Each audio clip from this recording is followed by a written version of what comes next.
long time ago, in a galaxy far, far away.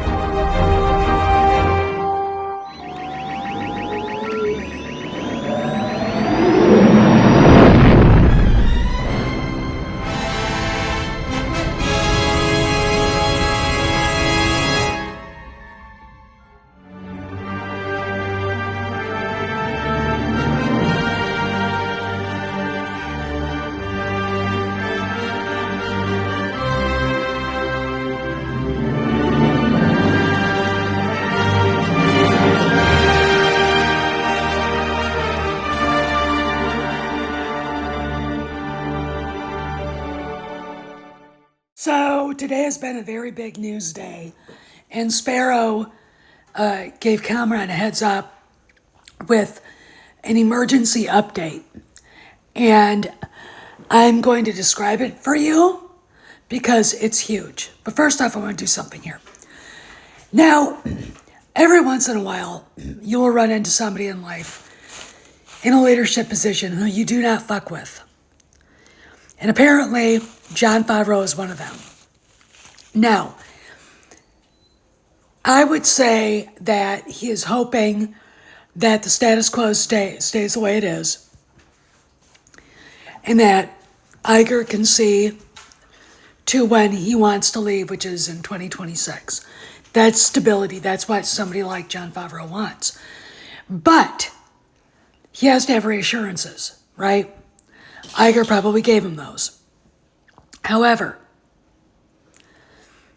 what I'm about to tell you, I wouldn't be surprised if Iger himself said do it. But this looks like it could be just Jon on his own, getting ready for anything. Getting ready for Nelson Peltz to show up on the board with Jay Rasulo. Okay, because it just got really big with THR throwing Iger under the bus, the Disney Reedy Creek, state of Florida standoff being resolved. They're going to go and renegotiate an agreement. And it's just getting to be too much to ignore how divisions like Lucasfilm are going to handle this. So this is what happened. Apparently, Favreau created a document that basically describes every mistake Iger made with Lucasfilm, including keeping Kathleen Kennedy around. There's a list of people he wants gone, or he's going to let their contracts expire. They won't get another contract. And he wants to move forward with projects that he has been planning. Now, apparently, what's going on is that people at Lucasfilm are allowed to add their own 2 cents worth to their opinions on what's going on. So, how does this affect people like this jackass and this person and this person? All right, how? Well, they were on the list to be gone, at least 2 of them were, a year ago, last January. And they're not quite yet. And the reason why is because Kennedy still is technically at Lucasfilm. She has yet to announce her resignation or retirement. But the way things are moving and the confidence with this moment of aggressiveness from Jon Favreau tells me that I think her day to announce to the world she's not running Lucasfilm anymore is fast approaching. Okay. And why would Favreau do this? Well, first of all, to make sure Bob understands the problems that he created. Okay, and I think Bob does. And also for Nelson Peltz, if he gets a seat on the board, him and Jay Rasulo, to see what the mistakes were, not just from the Kennedy point of view, from the Disney point of view, allowing the continuous ragamuffin, unprofessional, uncreative, activist bullshit that Kennedy engendered just by being at Lucasfilm, and allowing the Pablo Hidalgos of the world to flourish. Okay. Oh, she's horrible. I've made a ghastly mistake. The trusty adage, starve a cold, disgust a fever. That one just drew a pentagram on the floor and chanted, "I summon thee," 3 times. Off you go. Thank you. A pragmatist, and I am one, would say, as much as I respect Bob Iger, he has made mistakes. And I'm just coming at it from a Star Wars fan's point of view.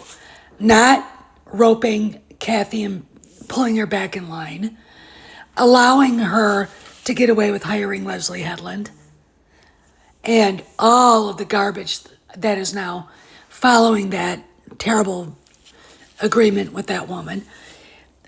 The 3 lawsuits, Karen McCarthy, the Filson lawsuit, the Gina Carano lawsuit, and that's just the High Republic.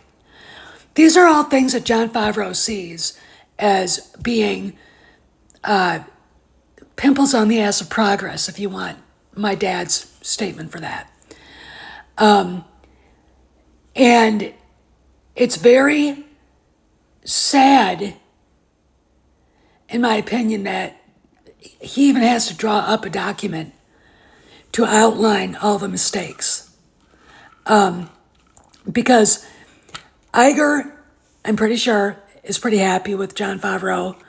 The only things that he is okayed officially were Favreau projects. And again, if you take into account Kennedy demanding a Rey movie and not getting a Rey movie, but she did get her acolyte for Disney Plus, if that even lasts. And I think Iger needs to be reminded of all of this. Okay, Star Wars is too important of a franchise to let wither. Okay, it is not dead. Fuck the big channels that say that. Fuck them. Fuck them. But if things are allowed to continue the way they are, this is what's going to happen. Okay, these are the things that are going to manifest and then make it hard for Disney to have any sort of decent narrative about what they're doing with the franchise. I think that's why John created this document. It's to protect his vision, protect his loyal people, and to give him the authority to clean house. And he's going to have to do that because, look, the people that are still loyal to Kennedy, many of them are still there. Rain Roberts, Candace Campos, Rhonda Hjort, Matt Martin, Pablo's wife, Phil Sostak, and others. Carrie Beck, even though she bent the knee. I'm going to say this. If you're Jon Favreau and you knew what she was like before, talk about Carrie Beck. Could you trust her? No, you can't. That's how a guy in his position has to think.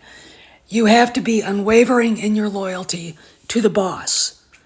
And ultimately, for Star Wars, unwavering in your loyalty to George Lucas. Okay, and Jon Favreau is loyal to George Lucas, and he is loyal to what Star Wars is, and he's loyal to the fans. And he's loyal to Mark Hamill, obviously.